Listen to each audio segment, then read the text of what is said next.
بسم اللہ الرحمن الرحیم۔ السلام علیکم گرلس۔ ابھی جو ایجوکیشن کے لانگ کوشچنس میں نے آپ کو کہا تھا میں آپ کو کرواؤں گی امپورٹنٹ لانگ کوشچنس، تو ان میں سے ایک لانگ کوشچن ابھی ہم ڈسکس کرنے جا رہے ہیں، اور وہ لانگ کوشچن ہے کہ اور چیپٹر 1 کا لانگ کوشچن ہے۔ ایز اٹ از آپ نے کرنا ہے، اس کو آپ نے نوٹس کی فارم میں تیار کر لینا ہے۔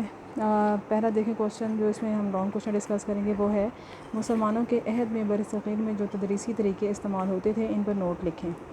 تو اس میں پہلی ہیڈنگ آپ نے دینی ہے برصغیر اور تدریسی طریقے۔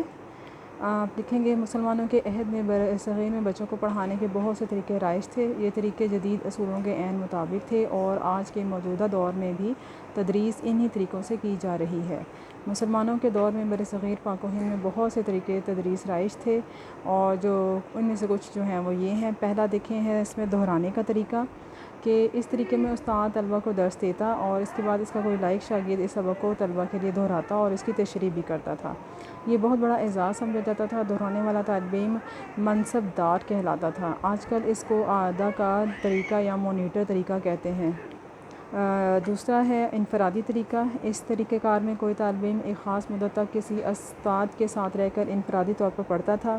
اس میں شاگرد خود بھی تعلیم اخذ کرتا تھا، وہ درس کو غور سے سنتا اور اسے یاد کرنے کی کوشش کرتا تھا۔ تیسرا طریقہ ہے تقریری طریقہ تدریس۔ یہ پرانا طریقہ تدریس عام طور پر تمام مدارس میں رائج تھا۔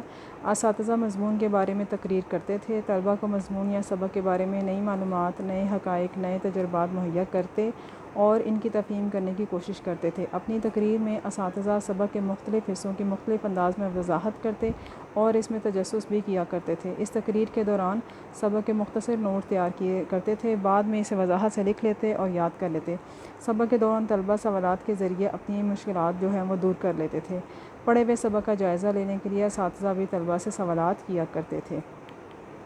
نیکسٹ جو آ رہا ہے ہمارے پاس وہ کیا ہے کہ درسی کتب کا طریقہ جو ہے وہ بتائیں۔ درسی کتب جو ہے اس میں ثانوی اور اعلیٰ تعلیم میں درس دینے کا یہ طریقہ اساتذہ کا درسی کتب کی قرأت کرنا اور طلبہ کا انہیں سننا تھا۔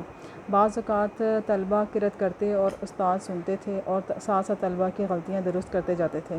دوران قرأت طلبہ اپنے شکوک رفع کرنے کی خاطر استاد سے سوال بھی کرتے تھے، اور چونکہ وہ باقاعدہ مطالعہ کر کے آتے تھے اس لیے ان کے سوالات کے ذریعے استاد اپنے شاگردوں کی قابلیت کا اندازہ بھی لگاتے تھے۔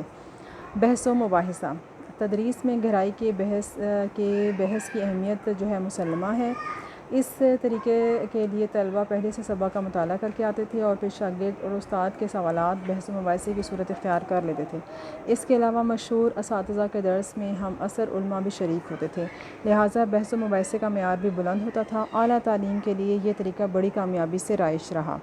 پھر آتا ہے گہرا مطالعہ۔ یہ طریقہ آج بھی سنجیدہ طلبہ کے لیے بہت کامیاب تصور کیا جاتا ہے۔ اسلامی تعلیم کے اعلیٰ مدارس کے طلبہ خود کتب کا مطالعہ کرتے اور کتاب کے ایک ایک لفظ پر غور کرتے تھے، نیز تمام ممکنہ اعتراضات کے جوابات مرتب کرتے تھے۔ مطالعے میں پہلے عبارت اور ترجمہ پر توجہ دی جاتی تھی، بعد میں اصل مطلب اور مقصد پر غور کیا جاتا تھا۔ مشکل کی صورت میں بار بار مطالعے کے ذریعے اصل مدعا تک پہنچنے کی کوشش کی جاتی تھی۔ اساتذہ کے سامنے صرف پیچیدہ مسائل جو ہیں وہ ہوتے تھے۔